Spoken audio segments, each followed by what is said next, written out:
Welcome to ஷனுராம்ஸ் kitchen. இன்றைக்கி அடை எப்படி பண்ணுறது அப்படிங்கிறத பார்க்க போகிறோம். நம்ம ட்ரெடிஷ்னலாக நம்ம ஆற்றுல எப்பயுமே பண்ணுற ஒரு அடை இது. இந்த டம்ளரால் நான் 2 டம்ளர் கிட்டக்க புழுங்கல் அரிசி எடுத்து வச்சுட்டுருக்கேன்.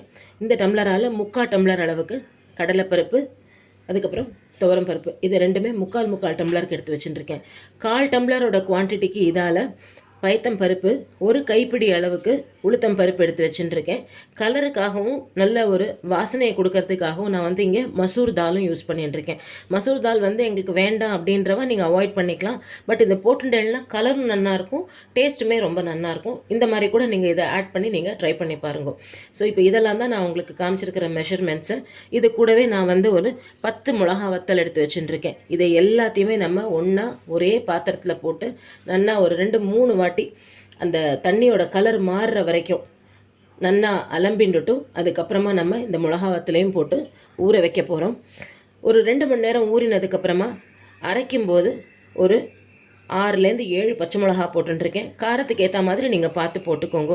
கூடவே நல்லா ஒரு கைப்பிடி, பெரிய கைப்பிடியாக ஒரு கைப்பிடி அளவுக்கு ஃப்ரெஷ்ஷாக கருகப்பிலை, இதையும் நம்ம சேர்த்தே போட்டு தான் அரைக்க போகிறோம்.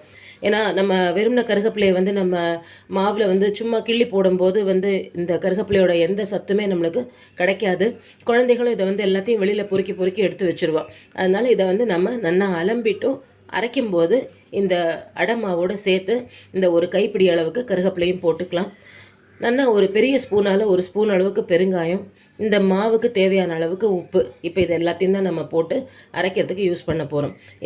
இந்த அரிசி, இந்த பருப்பு, மிளகா வத்தல் எல்லாத்தையும் ஒரு 2 மணி நேரம் ஊற வச்சுட்டு அரைச்சிட்டு நான் உங்களுக்கு காமிக்கிறேன் எந்த அளவுக்கு நல்லா அரைச்சிருக்கேன் அப்படிங்கிறத. இப்போ ஃபஸ்ட்டு பேட்ச் அரைச்சி எடுத்துன்னு வந்தாச்சு. இந்த அளவுக்கு நான் கொஞ்சம் மீடியமாக அரைச்சிட்டுருக்கேன். ரொம்ப குறக்குறானும் இல்லை, ரொம்ப சாஃப்டாகவும் இல்லை, இந்த அளவுக்கு அரைச்சிட்டுருக்கேன். அதாவது தொட்டு பார்க்கும்போது உங்களுக்கு நரன்னு தெரிகிற மாதிரி இருக்கணும், அந்த மாதிரி அரைச்சிட்டுருக்கேன். எல்லாத்தையும் ஃபுல்லாக அரைச்சி முடிச்சுட்டு நான் உங்களுக்கு காமிக்கிறேன். மாவை நல்லா அரைச்சி எடுத்துன்னு வந்தாச்சு. இந்த மாவை அப்படியே நம்ம ஒரு 2 மணி நேரம் ரெஸ்டிங் டைம் கொடுத்துடலாம் இதுக்கு. அதுக்கப்புறமா நம்ம அடை வாக்கலாம். அரைச்ச உடனே அடை வாக்கலாமா அப்படின்னாக்க அடை வாக்கலாம். பட் ஆனால் அந்தளவுக்கு அது டேஸ்ட் நல்லா இருக்காது. ஒரு 2 மணி நேரமாவது இது நம்ம அரைச்சி வச்சதுக்கப்புறம் இதுக்கு ரெஸ்டிங் டைம் கொடுக்கணும். அதுக்கப்புறமா தான் இது அடை வாக்கிறதுக்கு நல்லா இருக்கும். அரைச்சி ஒரு 2 மணி நேரம் இந்த மாவை வெளியில் வச்சுக்கோங்க. அதுக்கப்புறம் உங்களுக்கு எவ்வளோ தேவையோ அதை எடுத்து யூஸ் பண்ணி மாவை நம்ம மூடி வச்சுடலாம். ஒரு 2 ஹவர்ஸ் கழித்து நான் அடை வாக்கும்போது உங்களுக்கு காமிக்கிறேன். இப்போ நமக்கு வேணுங்கிற அளவுக்கு மாவை ஒரு சின்ன பாத்திரத்தில் மாற்றிண்டாச்சு. கொஞ்சமாக இதில் நம்ம தண்ணி ஆட் பண்ணிக்கலாம். இதை நல்லா ஈவனாக கலந்துக்கலாம். ஸோ தட் நம்மளுக்கு அடையை வாக்கும்போது அழகாக ஃப்ரீ ஃப்ளோவாக இருக்கும். இந்த அளவுக்கு வச்சுக்கோங்க மாவை. இன்னும் ஒரே ஒரு வாய் தண்ணி விட்டுக்கிறேன். ஸோ இப்போ நம்மளோட அடை மாவு ரெடியாக இருக்குது. ஒரு பக்கம் கல் சூடாகிட்டுருக்கு. நம்ம இப்போது ஃபஸ்ட்டு ஒரு ப்ளெயினாக ஒரு அடை வாத்துக்கலாம். கல் நல்லா சூடாக இருக்குது.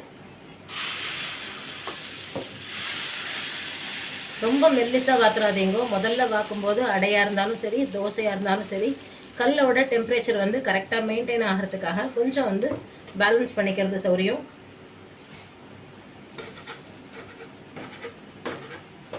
இந்த மாதிரி சின்ன சின்னதாக நம்ம கொஞ்சம் ஓட்டை மாதிரி போட்டுட்டோம் அப்படின்னா இந்த மாவு உங்களுக்கு தோசை மாவு மாதிரி இல்லாமல் கொஞ்சம் கனமாக இருக்கு இல்லையா, அதனால் இந்த ஓட்டையிலெல்லாமும் நம்ம துளி துளி எண்ணெயை விட்டுட்டோம் அப்படின்னா நல்லா எல்லாமே ஒன்றா வெந்து வந்துடும்.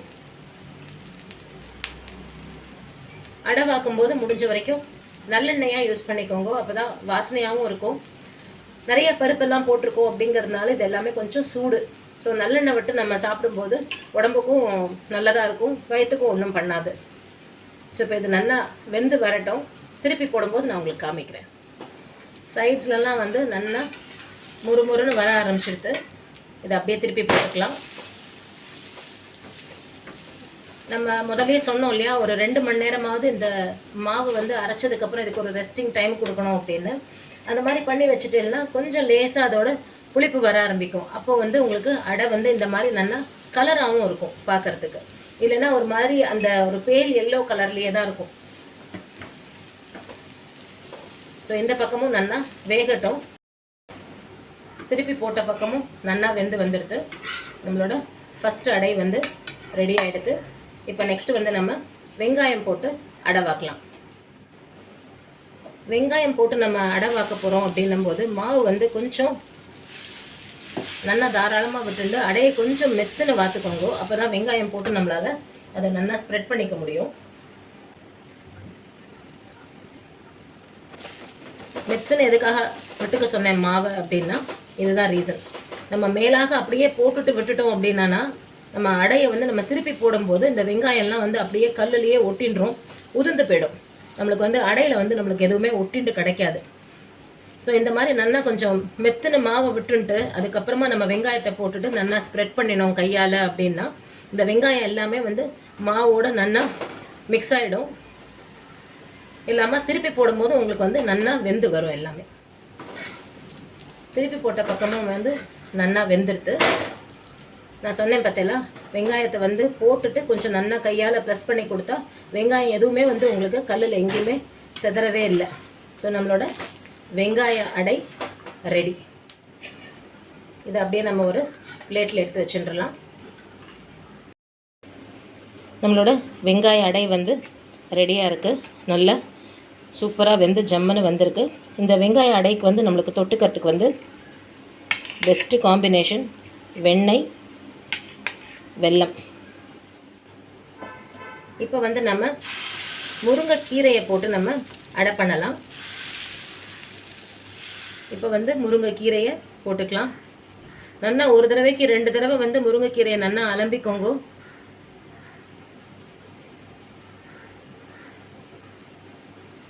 நம்ம எப்படி வெங்காய அடைக்கு வந்து லைட்டாக கையால் ப்ரெஸ் பண்ணி கொடுத்தோமோ அதே மாதிரி கையால் ப்ரெஸ் பண்ணிக்கோங்க. ஒவ்வொரு வாட்டியும் நம்ம வந்து கல்லில் தோசை மாவோ இல்லை அடை மாவோ நம்ம வந்து இதில் ஸ்ப்ரெட் பண்ண போகிறோம் அப்படின்னும் போது அடுப்பை வந்து ஃபுல்லாக நீங்கள் ஸ்லோவாக வச்சுருங்க, நல்லா சிம்மில் ஆக்கி வச்சுருங்க. ஸோ தட் வந்து உங்களுக்கு கையில் ஆவி அடிக்காமல் இருக்கும். இப்போ இந்த அளவுக்கு மாவை வந்து நல்லா ஸ்ப்ரெட் பண்ணிண்டாச்சு. வந்து நல்லா பெருசாக்கிட்டேன்.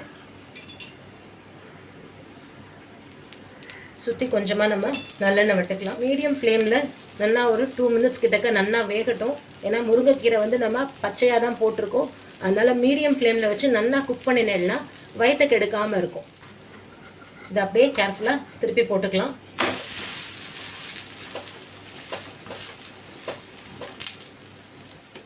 இதை திருப்பி போட்டுடலாம். நல்லா ஃபஸ்ட் கிளாஸாக ஜம்முன்னு வந்துடுது நம்மளோட முருங்கைக்கீரை போட்ட அடை. ஸோ இதையும் நம்ம வந்து ஒரு பிளேட்டில் எடுத்து வச்சுட்டுலாம். நல்லா கமன்னு முருங்கைக்கீரையும் நல்லெண்ணெயுமா இந்த அடை வந்து நல்ல வாசனையாக சூப்பராக வந்திருக்கு. நல்ல முறுமுறுன்னு நன்னாவும் வெந்து வந்திருக்கு. இதுக்கும் வந்து பெஸ்ட்டு காம்பினேஷன்